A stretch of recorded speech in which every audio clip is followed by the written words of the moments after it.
Hey guys, Charu here. I just wanted to hop on before the episode begins and just make a couple of points. So, to start off, neither Hannah or I are experts on any of this. I just really want to make that clear.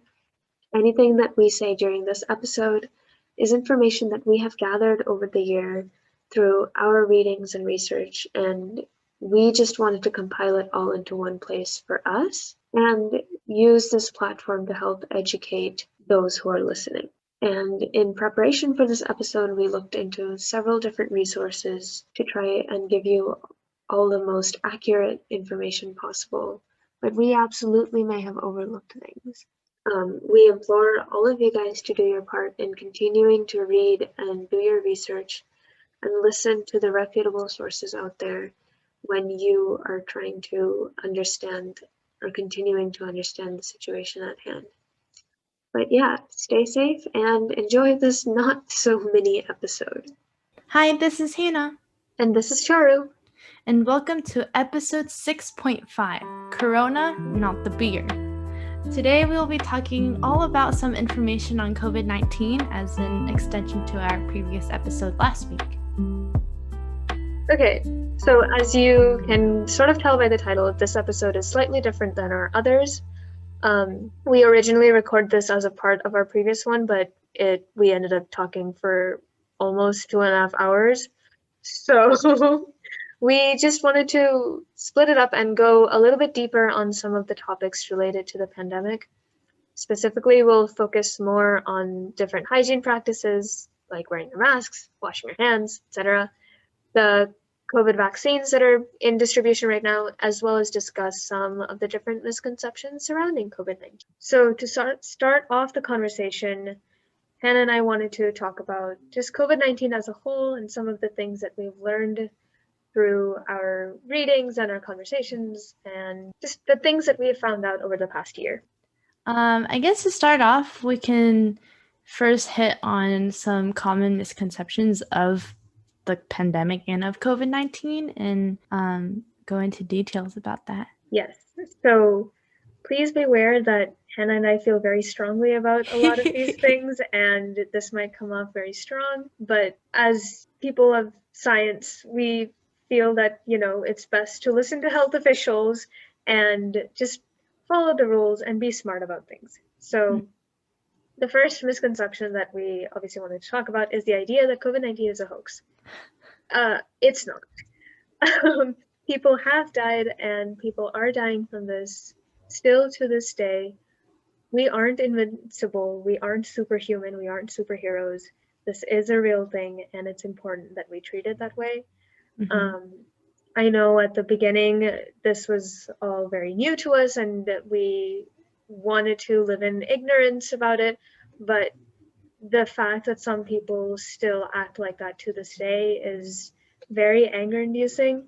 And just as another disclaimer, if at any point you hear me or maybe even Hannah giggling, it's how we cope. This is not something that we take lightly. No. Just gonna preface that there. Yeah, and another, I guess it kind of relates to how people don't how people want to take it like they don't know much about it. I think okay, I'm just trying to gather my thoughts. My brain. Yeah, like even though the cases, like you can see the trend of cases where it impacts more of the older adults, and the older adults are the ones who have more severe cases. But that doesn't mean that it doesn't impact us young adults or adolescents, teenagers, or kids. Like I've seen videos about what COVID looks like in babies and toddlers, and it's really sad how they struggle to breathe, and like you don't think that it would affect young people like that, but it does. Even though it's fewer, like chances are lower because they're like you don't see that many cases with young adults and children and teens, but it still can happen to us. Like it can still happen to a baby, it can still happen to a teenager, it still can happen to us young adults. So like we said, we're not invincible, and we are human beings who can contract diseases and germs and all of these things. Yeah. So, yeah. And on that same note, we may not even know that we have the Mhm. virus because it can transmit as an asymptomatic thing, and you can still be spreading it to the people around you, but not face any symptoms Yeah. whatsoever.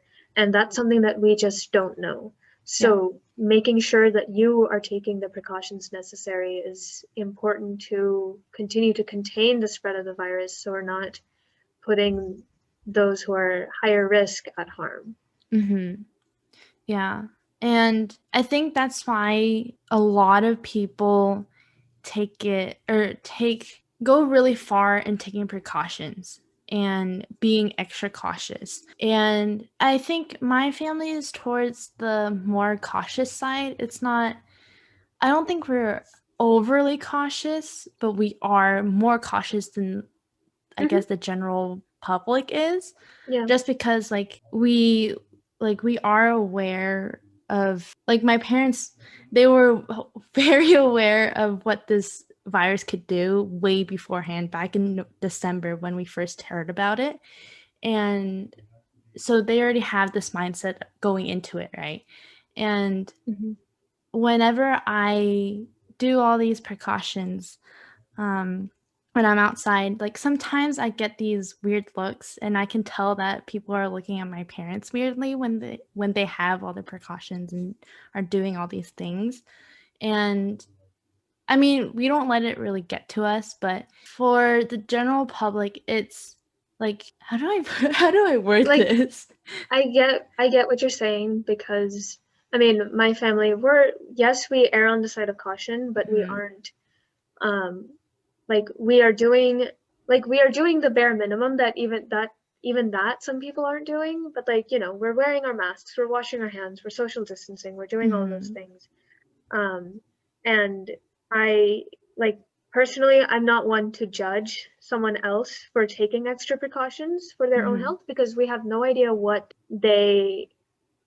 their situation is. Mhm. We don't Yeah. know if they're high risk. We don't know if their family members are high risk. We don't know what their situation is, so it's not even in our place to judge. Mm. But yeah, I can imagine getting side-eyed for like Mhm. we were discussing earlier, like wearing gloves to the supermarket. Like Mhm. that's not normally we're not doing that, and that's Yeah. not something that the CDC has advised for us to do, Mhm. for all of us to do. And so I guess when you see someone who is doing extra, that's what people can see it as, just being extra, Mhm. which doesn't apply here. This isn't just being extra. Yeah. This is being cautious for your own health and safety and for Yeah. the health and safety of others. Yeah. Like, I'm always very, like, aware and, like, kind of, like, self-conscious whenever I do, like, um be more extra careful, or wear gloves, like wearing gloves outside, or well, that's like the main thing. We don't really do anything else when we go Mm-hmm. out, but Mm-hmm. that's just like, it still stands out because, like, it's on your hands, Right. right? Yeah. And like, I'm always kind of like self-conscious about it. Um, but like, even my parents, like, I think they are self-conscious about it, but we Mm-hmm. do it just because, like, we are trying to limit, like, the possibility of Mm-hmm. anything happening. Yeah. Um, but that being said, like, we know that we're not in control of what happens. Like, if we get it, like, we tried our best to stay healthy. We tried our best to be cautious and Yeah. be aware and follow all the rules and follow what we think would help Mm-hmm. and prevent things. So, yeah. So that's just to say, like, don't judge people for what they are doing because we don't know what they're going through. Mhm. And if you feel fine doing what it is that you are and you're following the basic guidelines set by the health officials, that's good for you, but that that's not what everyone feels is necessary for their own health and safety. Mm. Um, and on that same line, like trust what the health officials and what the healthcare workers are saying, because they are looking at this from the front lines and firsthand, and they know what they're talking about when Mhm. it comes to this virus than any other officials do. Mhm. And this, I think, was a big struggle at the beginning of the pandemic because we were getting so many different, we were just getting so many different statements from different places, and they weren't all saying the same thing. And it was difficult for people to fully understand what it was that was required of us. Mhm. And I think that really slowed down the states in general Mhm. of keeping the virus contained. Um, and even to this day, there's still disparity amongst what healthcare officials and then other government officials are saying. Mhm. And it's important to look at the right sources. Mhm. Yeah. I think talking to my mom about it too, like she emphasizes a lot about how the public is not as educated as we want them to be around this pandemic, right? If the general public was more educated on proper hygiene, proper ways to wear a mask, proper ways to wear a mask, and like how and put it in layman's terms, how the vaccine works, how the virus spreads, how all of these things work, I think more people would understand it. But the problem Absolutely. don't have that general education in layman's term because even when you go on CDC, it's all these like complicated words sometimes, or on like any healthcare websites, they involve a lot of complicated words which they think laymen Hmm. would be Can able to understand. understand, but Yeah. we don't because we're not like science people would probably understand it because that we have that education, Hmm. right? But the most of the general public aren't science people, right? Hmm. So it's harder for people to understand Yeah. the gravity and how things work in this pandemic. Because some people might see it as like the flu Hmm. or something less serious. But I don't know because I can't think for other people. Yeah. But it's just my mom, like, she makes a lot of good points regarding the pandemic. But, like, I think with better general public education, things might change Hmm. better or faster in a way. Hmm. Yeah. Um, so this is where we jump into our soapbox, our even bigger soapbox on like proper ways to kind of keep yourself safe and keep others safe. Because a lot of it's there's so many different there's so much different information out there, Yeah. and it's not I don't think a lot of it's not conveyed in a cohesive and understandable way. So a lot of it is just like graphics, right? But then Yeah. people don't understand the importance of it. They're like, okay, I see this mask symbol. Hmm. I see this hand washing symbol, right? But it's just the symbols, right? Yeah. It's like, what does it really mean? Yeah, like people People don't don't. understand why it's so important, right? Hmm. So I'm just gonna go into like proper ways to wear a mask because there's a lot of people who who tries their best, right? Who wears a mask, but Yes. they don't They don't do it right. understand the importance of why there's a mask, right? Yeah. And what needs to be covered and why it needs to be covered, right? So, I mean, do you want to start off or Go ahead. This is okay. your, Okay.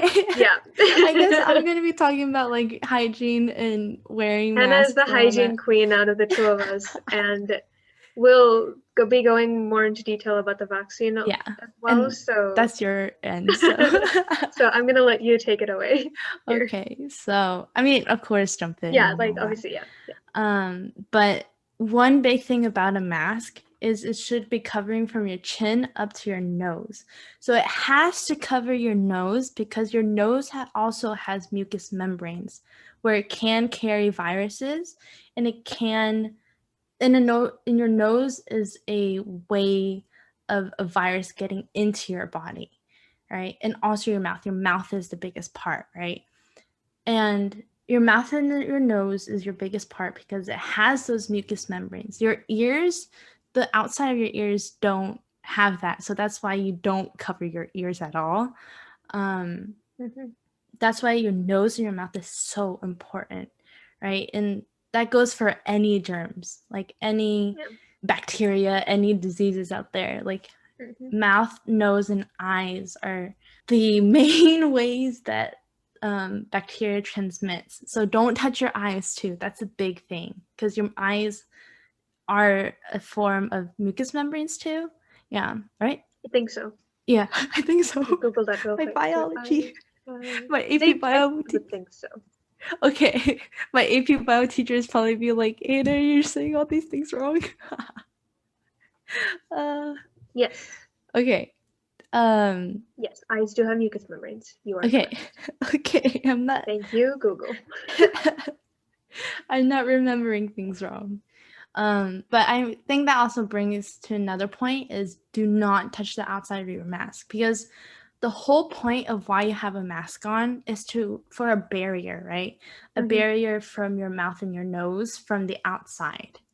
So if there are, let's say you are in interaction with someone with COVID and they are speaking to you, I mean, Yeah. it helps that they have a mask too, but some particles can still Mm-hmm. come out. That's Oh, why yeah. you need a mask too. But if those particles travel out, they They're would go gonna sit onto your on your mask. mask. Yeah, because if you're not wearing a mask, it'll go into your mouth or your nose, right? That's why we have a mask. So if you're touching the outside of your mask, you probably are touching a lot of germs and bacteria and possible COVID-19 pirate so, Particles. particles. Yeah, there Yeah. you go. Words today. Daylight savings doesn't help. Oh my gosh, I forgot that was a thing until Snapchat reminded me to uh, its filters. oh my, that's funny. But yeah, so yeah, just be cautious about touching around your mask. If your mask does slide down off of your nose, it's okay to adjust it back up, but Yeah. remember your hands are dirty, so do not touch anywhere else like your head, your hair, your eyes, anything else. Like be sure to wash your hands right after you mess with your mask. And whenever you're messing with your mask, also approach it with a clean hand, like clean hands too, Mm-hmm. because you might contaminate that or accidentally touch some place on your face. Um, I will talk more about hand washing later. I'm talking too much. Okay, I'm going to speed through this. And okay, another big thing that I've seen a lot of people do is a lot of people just, or not a lot, I've seen a handful of people do this, especially when I'm like going to Costco or something with my parents. Some people just wear a face shield and that's it, and no mask at all. And that doesn't protect anyone. It doesn't protect you. It doesn't protect any people around you because whenever you speak, and whenever you breathe, cough or sneeze or anything like that, the particles don't just go straight. Mm-hmm. They go straight, side, down, and up. It's like an explosion, kind of. So that's why face shields do not work or do not work aside from, or they have They're to not be a paired. substitute. They're not a substitute for a mask. They're just an extra add-on. Yeah. So a lot of people wear a mask and face shield, which is really that's really good because it Yeah. protects the eyes and it protects more, Mm-hmm. but having the mask is very crucial. And other people's particles can still travel into your face even when you have a face shield if you're not wearing a mask. So that's why it's very important to wear a mask. And there are some like graphics going around that talking about the differences between cloth masks, surgical masks, and N95s. Yes. N95s, yes, they are good but needs to be safe for the medical professionals because they're the ones who need it the most, because they're the ones firsthand handling all these patients who have COVID or other diseases, right? Yes. But then surgical masks are good ones too, because a lot of people wear those in the hospitals as well. But they're better than cloth masks. But cloth masks are good if you don't have access to surgical masks as well. Yes. But cloth masks are better than no masks. So just wear your mask. And another point. Okay, I'm so sorry. I'm going on and You're on good. and on. You're totally good. Okay. I'll try to go faster. It's okay. But I think this is a point that Chara brought up too.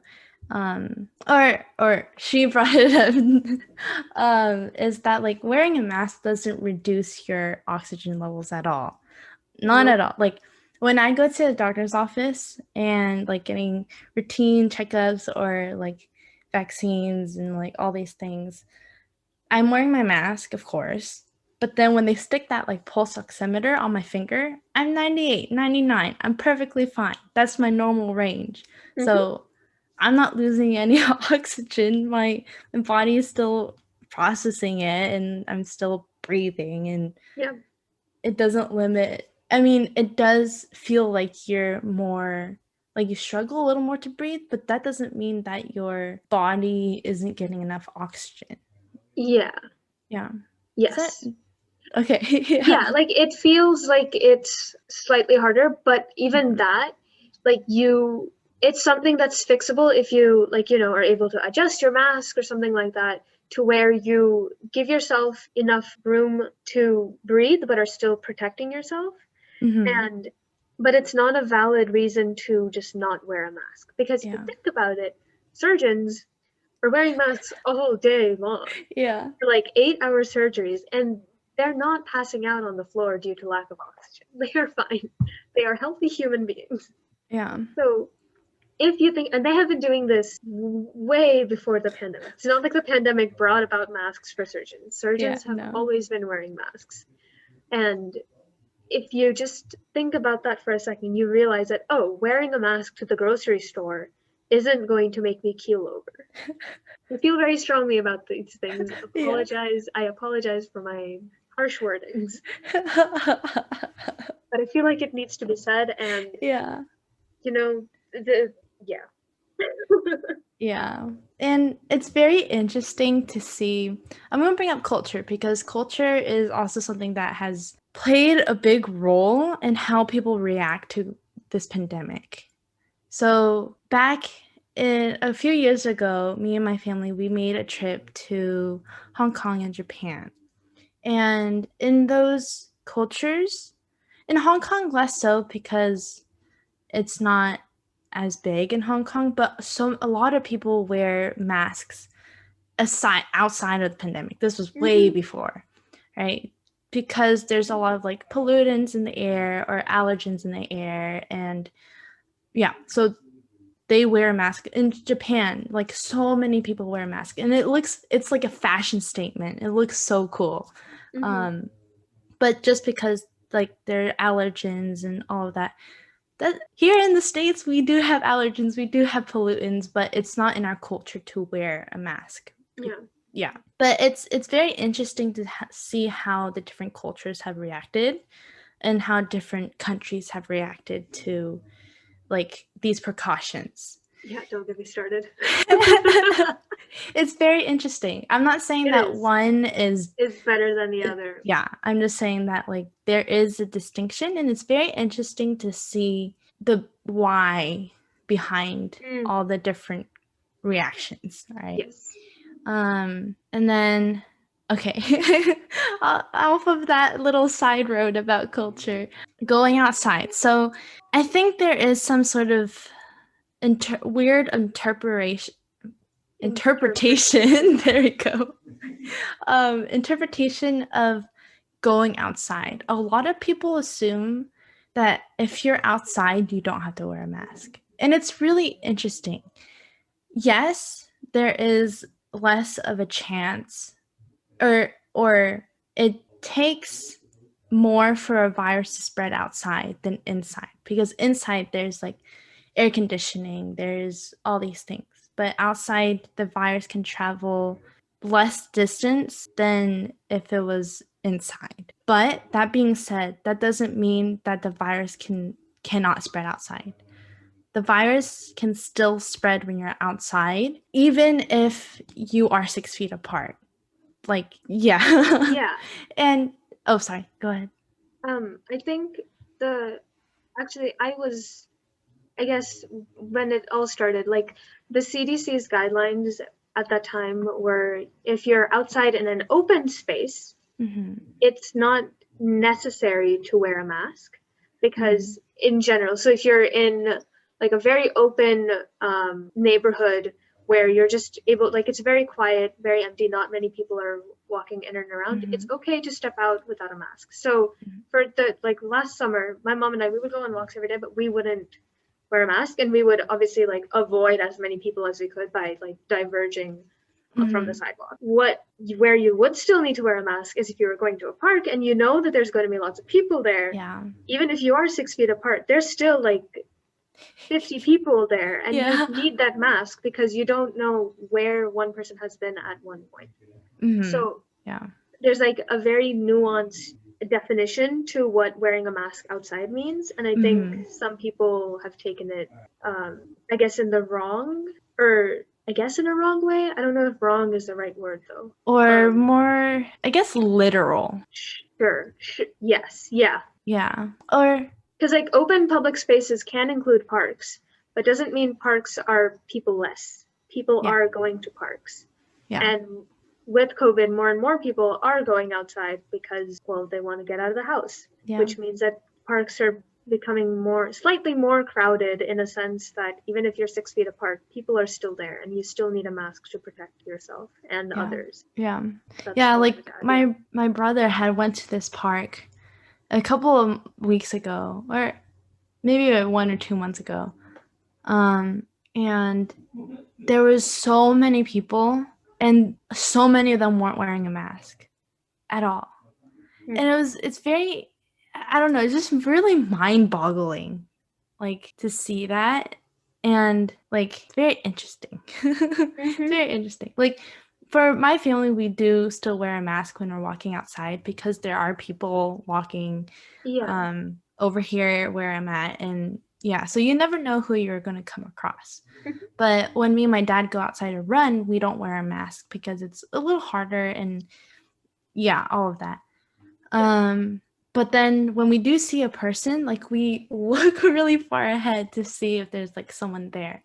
So we change our route and we move up the hill or move onto the street or whatever it is to avoid someone, right? And a lot of Mm-hmm. people over where I'm at, like, they're really considerate about it, and Yeah. which I really appreciate. And like, they're like, "Oh, person, oh, let me Mm-hmm. move over here." Yeah. Yeah. And yeah, so like, the outside rules are very easy to misread. So Yeah. I hope that like made it into a cohesive like Yes, I thought. think. Yeah. Okay. Okay, keep going. Okay. And then moving on from talking about outside symptoms. Woohoo! I mean, I'm not talking about this I'm not going to be talking about the symptoms of COVID, but so, like we said before, like Tara said before, you can be asymptomatic, meaning you can be carrying COVID. You can't have COVID without experiencing the symptoms or without experiencing being sick. But that's why we all have to be extra cautious, because we don't know if we have it, right? And some people might have it and they might not know until they get a test, right? And Mm-hmm. I think that's like a big thing. Like, I hope that getting tested can be normalized instead of like being thought of as like, oh, you're irresponsible, or oh, like, um why are you getting tested, or whoa, you're getting tested, like this is such a big thing, whoa, no. But Mm-hmm. like, I hope that it's normalized and people don't think getting tested is bad or getting tested is like a thing to be or a spectacle. Yeah. Like being tested is very important.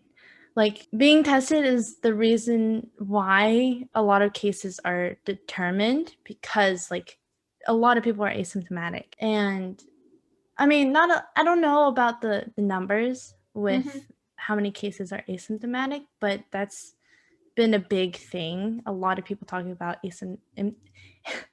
I can't say this word too fast. Asymptomatic. Yeah, so that just emphasizing the point of being really careful no matter where you are. Yeah. Going back to like wearing a mask, one thing like personally I experienced is like when your mask gets wet, especially in weather that is like hotter and Yeah. more humid, your mask gets wet more easily. And that is especially for a cloth mask too. Mm-hmm. And that harbors germs. Like I said, Mm. water harbors germs. And so that's one downside about a cloth mask because it gets moist more easily and True. stays moist faster.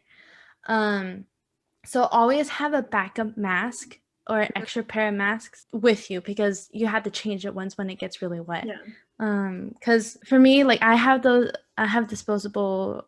I think they're surgical masks, but I don't know. So whenever it gets wet, I replace it right away, Yeah. and like I have a stack of like 5 for each trip I go, or like each like yeah, Yeah. just in case my mask gets wet because Right. all my breathing and talking Yeah. and all of that. So For sure. yeah. Okay, that was my Good thought, point. my Yeah. extra thought.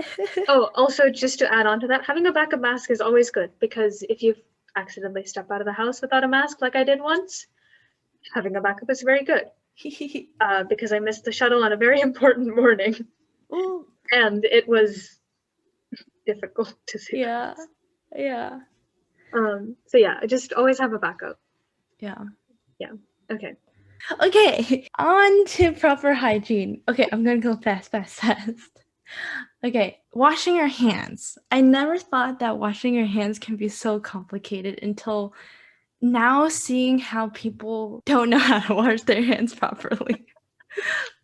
So I think coming from this too, I was taught how to properly wash my hands when I was in my clinical rotations program back in high school because we had to make sure that our hands were clean before and after anything and making sure that we don't have germs on our hands. So a lot of people saw me as paranoid and very like and a germaphobe. And yes, I can say I'm a germaphobe and somewhat paranoid, but it's ingrained in me. Like the knowledge of having germs on my hand. That's like you always would have germs on your hand until you wash your hands, right? Mhm.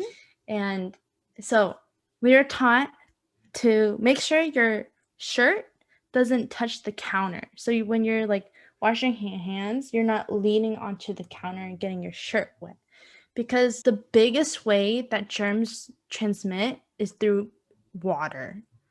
Water is a biggest like transportation mode of germs and bacteria and all of these things, right? So that's why like it was a big thing of not getting your clothes wet because it will harbor those germs. Hmm. But I don't know how much that translates to the pandemic right now, but that's just like a big part of it because when we were tested, we would get points off if our if our scrubs or our shirt was touching the counter. Well, And you can tell because when it gets wet, it gets darker. yeah. And then when you're washing your hands, turn on your faucet, of course, with your hands and wet your hands and then get soap, of course. And then that's when you scrub your hands for 20 seconds. So what I like to do is sing my ABCs when I'm washing it. And then my parents like to joke that I sing my ABCs too slow, but I don't know if I sing it too slow. It You can't sing it too fast because if you sing it too fast, it's not 20 seconds. defeats the point. Yeah. Yeah. And then after those 20 seconds, you rinse it off. And we were taught not to shake our hands because water can bounce back. And get back onto your hands. And like I said, water is a big transportation for germs. So I like to just like brush water. I don't know how to describe this motion, but like kind of like push water off of my hands with my hands when I'm done. I don't know how to say it. Or how to describe it. Yeah, I don't know. It's very weird. I would say wipe your hands with your hands, but that doesn't really make sense either.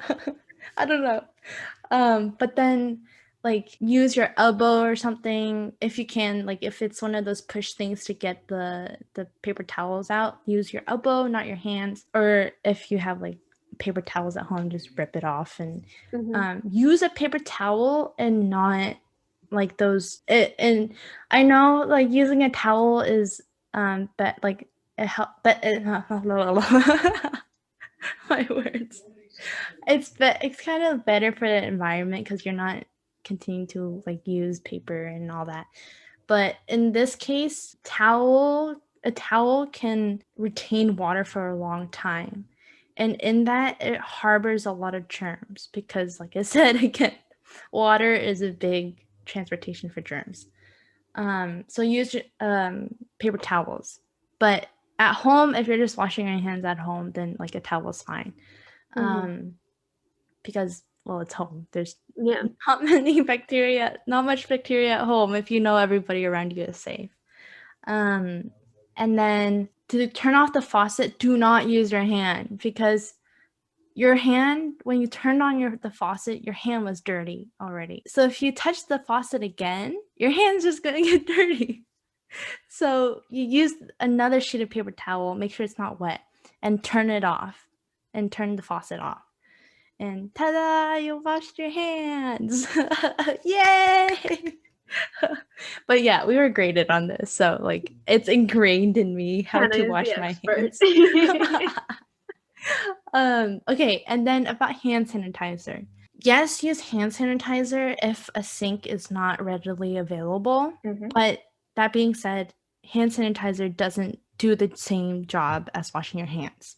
Yes, it kills bacteria, but not all. It kills like not. It says 99.9% because not all are killed, right? And it doesn't. I don't know how well it does killing a virus because it's different from bacteria. So I think I might need to look more into that. But it does kill less for viruses because viruses are different structurally than bacteria. Yeah, there are like ethanol-based hand sanitizers that are, I guess, better for like, I mean, yes, they'll kill bacteria, and I think they're also better for killing viruses. But again, I would have to do research on that, and maybe we can just put a thing in our like episode description or something about it, just as a clarification. But yeah, continue. Yeah, and then I think that's just the main point of that is wash your hands. Period. Like, do not think that hand sanitizer is a replacement of washing your hands, because washing your hands is very important, especially in killing bacteria. And like a lot of people, or I don't. Okay, so with like Bath and Body Works, yeah, with that, like all the like hand sanitizers and soaps, like yes, they do smell good, but they don't do the job because they don't have enough of that cleaning agent in their products to be able to kill all the things that we need to be killed, right? Yes, like I know like people collect some and like they smell good and they make your hands smell good, but you need to look for those soaps that actually have cleaning agents that would clean or kill everything. Yeah. And yeah, so I'm gonna get down to my hygiene and mask wearing soapbox right now, and then I'll pass I'm it going on. to we're switching spots now. Yeah. But this isn't so much as a soapbox just yet.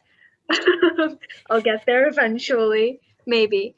But so as we all know, like now we have a COVID vaccine and we've got several of them, including a Johnson and Johnson and one that's coming along that's just a single dose vaccine, which is I guess really good news because that allows for more people to have access since we don't have to wait or we don't have to supply 2 doses per individual. But the biggest thing that has happened with the COVID vaccine is that this is an mRNA vaccine, which is a sort of newer type of vaccine that we haven't really, I guess, used before as much as we have with other types of vaccine.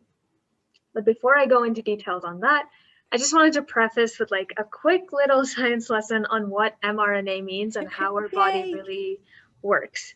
So we all know that DNA is what makes up our genetic code inside of our body.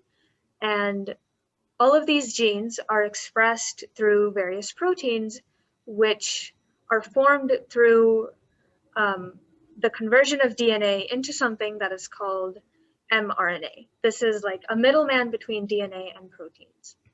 So mRNA is what is used as a set of instructions or a template to eventually make the proteins that your body needs.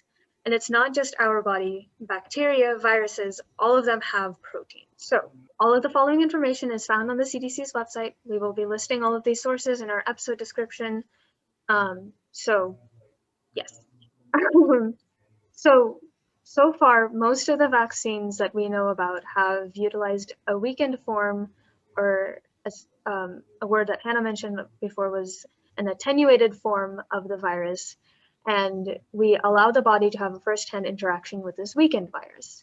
This is very difficult to do because getting the strength of the virus to be correct in order to not induce a full response to the body is very difficult, and it needs a lot of testing and funding, and it's something that we have been trying to lean away from because it's just, there's so much that goes into that, and it's not the most cost-effective way of doing things. So over the years, we have been looking at mRNA vaccines and what this means. So let's go in terms of the COVID-19 vaccine. If you have seen a picture of the coronavirus, you see there's these little spikes that are coming off of it. These are called spike proteins. So it's just a little part of the coronavirus itself. Now with the mRNA vaccine, we are giving you a harmless piece of this mRNA or the instructions for one of these little spike proteins. We are not giving you a weakened form of the coronavirus itself. It's not COVID that we're giving you. So with the vaccine, we're giving our bodies a set of instructions, and we are allowing our immune system to use this set of instructions to create that same spike protein inside of our body. But again, the spike protein is not, it's not harmful. It is a harmless piece of, it's just a harmless piece of this coronavirus that we are giving to your body. And then the body discards the instructions. It doesn't need it anymore once it already has it. So now, once we have this instructions and we've used it and we have this protein, our cells are now able to express that protein on their surface. And your immune system is able to respond to it as it would if it was actually infected with COVID-19.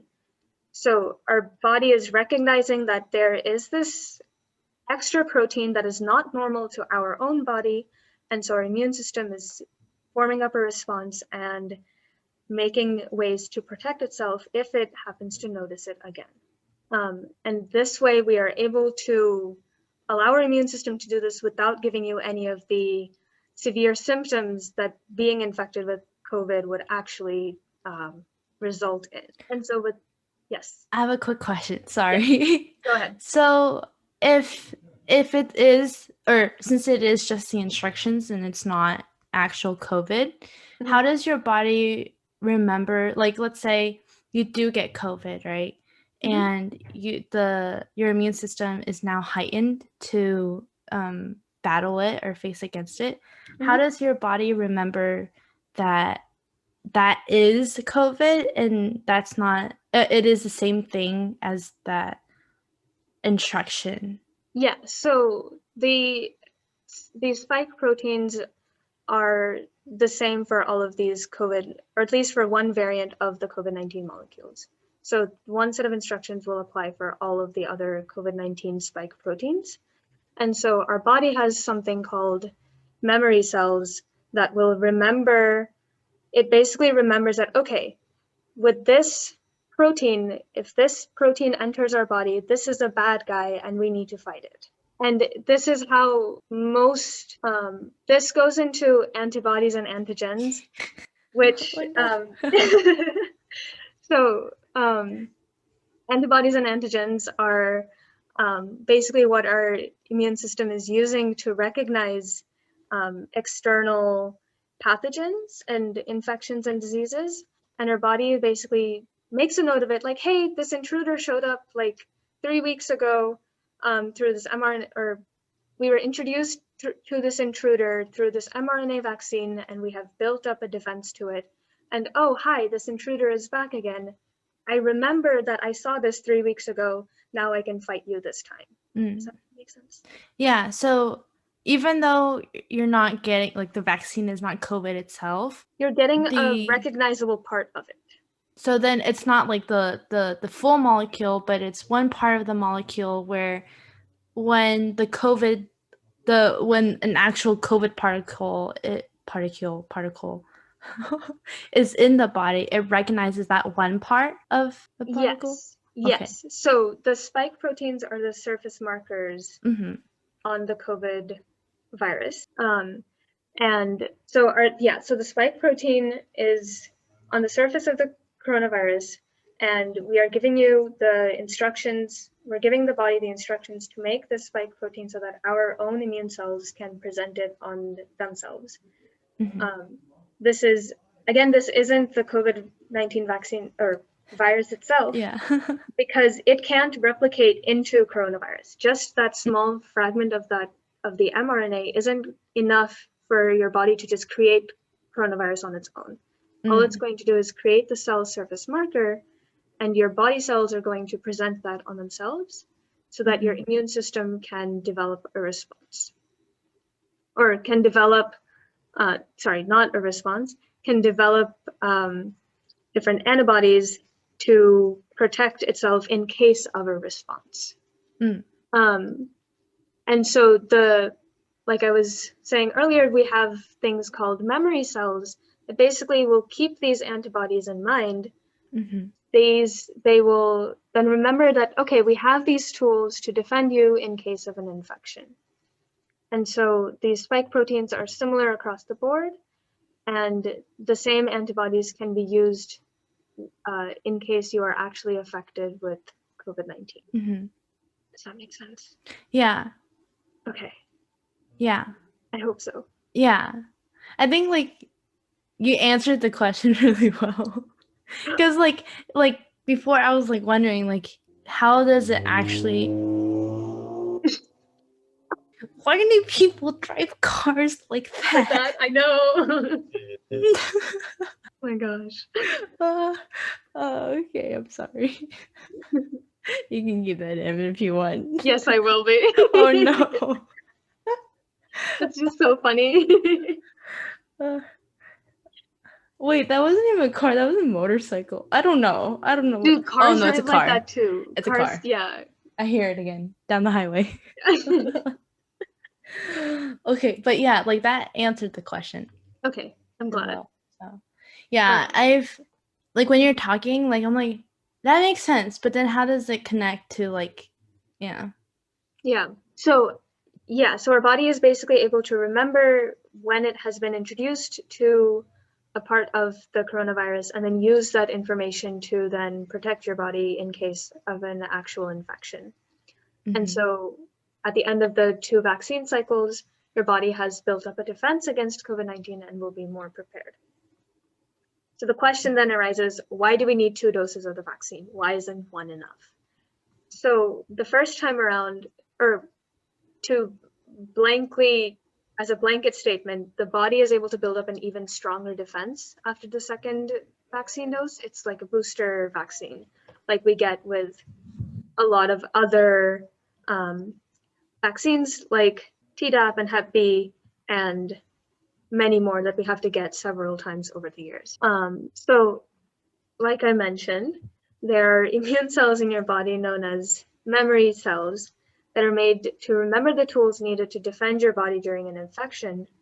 And with just one vaccine dose, the memory cells aren't really able to sustain that memory. So the second dose is a way to boost the exposure and quickly reactivate these memory cells. It's almost like, Oh, sorry. I have an analogy.